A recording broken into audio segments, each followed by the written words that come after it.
Libo-libong residente ng iba't ibang rehiyon ang apektado ng bagyong Verbena. Kasabay nito ang mga pagbaha at pagguho ng lupa. Yan ang ulat ni Rod Lagusad.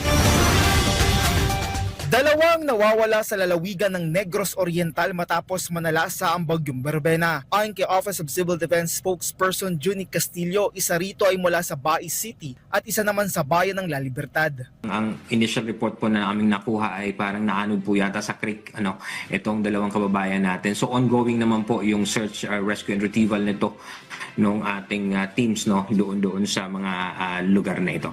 Aabot naman sa higit 78,000 katao ang naapekto ng pagkagupit ng bagyong Verbena. Mula dito, 48,000 na mga individual ang nananatili sa higit 460 na mga evacuation center. Ayon kay Castillo, aabot naman sa 46 na lugar ang binaha, kabilang na dito ang Region 6, Region 7, Caraga at Mimaropa. Karamihan anya sa mga binaha ay humupa na ang tubig. Sa datos ng OCD, nakapagtala naman ng 10 landslide dahil sa bagyo. Anya, saturated na rin ang ilang lugar dahil sa sunod-sunod na pag-ulan. Yung mga banta ng pagguho ng lupa ay hindi pa natin kumbaga inaalis yung possibility of that, especially dun sa mga areas yung mga matataas na lugar, yung mga bundok at saka yung mga inulan na mga lugar kaya dapat po pinag-iingan talaga natin yung ating mga kababayan. Ani Castillo, ang lokal na pamahalaan na ang dapat mag-abiso kung ligtas na bang bumalik o hindi pa, habang patuloy naman ang koordinasyon ng OCD sa iba't ibang mga ahensya. Kabilang na dito ang DSWD na siyang pangunahing ahensya na naghahatid ng food packs, hygiene kits at iba pa.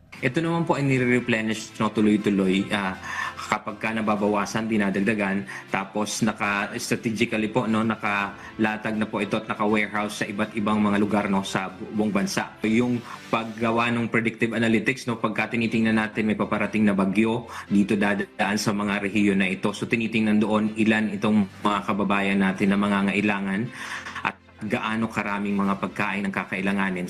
Una na nagsagawa ng preemptive evacuation kaugnay ng bagyo. Paliwanag ni Castillo, kasama sa kanilang tinitingnan dito ay ang magiging track ng bagyo, lakas ng hangin at ang dami ng ibubuhos na ulan base sa datos mula sa PAGASA. Bukod dito, naglalabas ang Mines and Geosciences Bureau ng DNR ng listahan ng mga barangay na may banta ng pagguho ng lupa at pagbaha.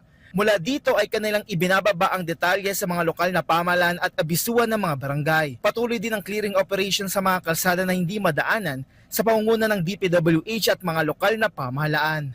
Rod Lagusad para sa Pambansang TV sa Bagong Pilipinas.